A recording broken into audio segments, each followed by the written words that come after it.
জমির রেজিস্ট্রিকে কেন্দ্র করে সন্ত্রাসী বাহিনী দিয়ে অপহরণ করে ১৫ লাখ টাকা ও ৪টি চেক ছিনিয়ে নেওয়ার অভিযোগ তুলে সংবাদ সম্মেলন করেছেন চকবাজার এলাকার বাসিন্দা একরাম ও তার পরিবার।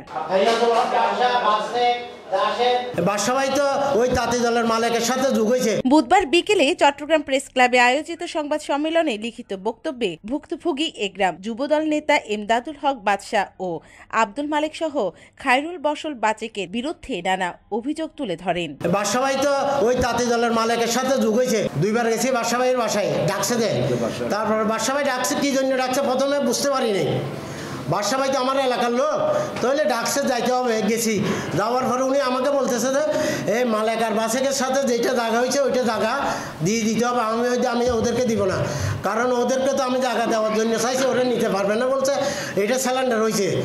আর ওরা বলছে যে সম্পূর্ণ ওরা বিএস মিউটেশন আমার নামে হয় নাই। তিনি জানান, জমির রেজিস্ট্রিকে কেন্দ্র করে স্থানীয় নেতারা তাকে অপহরণ করে অস্ত্র ঠেকিয়ে জমির বায়না বাবদ দেয়া টাকা ও চেক ছিনিয়ে নেয়। এছাড়াও তারা যুবদল নেতা বাদশার নেতৃত্বে ভাঙচুর চালিয়ে জমি দখলের চেষ্টা ও হামলা চালায়। এই ঘটনায় মামলা ও জিডি হলেও প্রশাসনের কোনো সহযোগিতা পাননি বলে দাবি করেন তিনি। এই ঘটনায় প্রশাসনের কাছে ন্যায় বিচারের দাবি জানান ভুক্তভোগী। আমার থেকে 13/6/2024 একটা আনরেজিস্টার্ড দলিল, আনরেজিস্টার্ড বাইনানামা হয়েছে।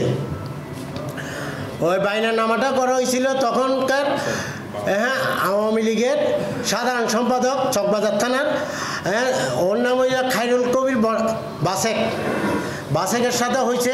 ওইখানে মালেক ফান্ড দিছে, টাকা পয়সা লেনদেন করছে মালেক করানোর পরে এরা যখন আওয়ামী লীগ সরকার চলে গেছে, এরা হঠাৎ করে বলতেছে যে আমরা জায়গা নিতে পারবো না, আমাদের টাকাগুলো আমাদেরকে ব্যাক করে দেন। তো ওনার সাথে কথা হয়েছে, কথা হওয়ার পরে আমি 2 লক্ষ টাকা ব্যাক মালিকের বাসায় গিয়ে দিয়ে আসছি। দিয়ে আসার পরে তো ওই মালিক একদিন আমাকে ডাকছে চকবাজার সবুজ হোটেলে, তখন 15/9 মিলাদের নবীর আগের দিন।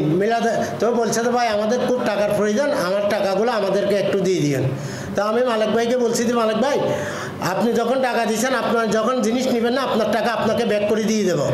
আমাকে কিন্তু আমি আমার ভাই ব্রাদার বোনদেরকে টাকাগুলো বিলি করে দিয়ে দিছি 15 লক্ষ টাকা, এগুলো আমার আনতে হবে, আমি আপনাকে দিয়ে দেবো।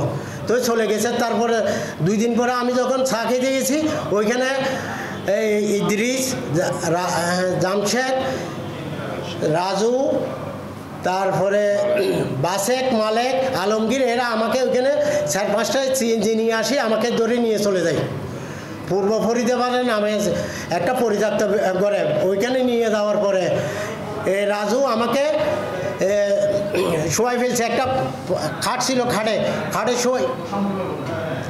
খাটে শোয়ানোর পরে ও বলতেছে যে 55 লক্ষ টাকা এখন আনি দিবি। আমি টাকা নিছি 15 লক্ষ টাকা, ওইখান থেকে 2 লক্ষ টাকা দিয়ে দিছি মালিক ভাইকে। দেওয়ার পরে উনি বলতেছে যে 55 লক্ষ টাকা আনবি, নাহলে এখন তুলে জব করে দিয়ে এখানে কবরে দিব।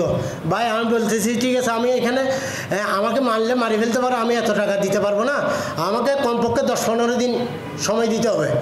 তো বলার পরে বলছে না এখনই টাকা দিবি। তো এরকম করতে করতে দেন দরবার করতে করতে লাস্টে বিকাল 3টা 3:30 হয়েছে। বিকাল 3টা 3:30 হওয়ার পরে বলছে যে তোর বাসায় ফোন কর। তো আমি বলছি আমার বাসার থেকে আমার মোবাইল তোমরা ছিনিয়ে নিয়ে গেছো, আমার মোবাইল বন্ধ করে দিয়েছো, এখন আমার মোবাইল দাও, আমি বাসায় কথা বলবো। ওরা কিন্তু আমাকে মোবাইলে দেয় নাই।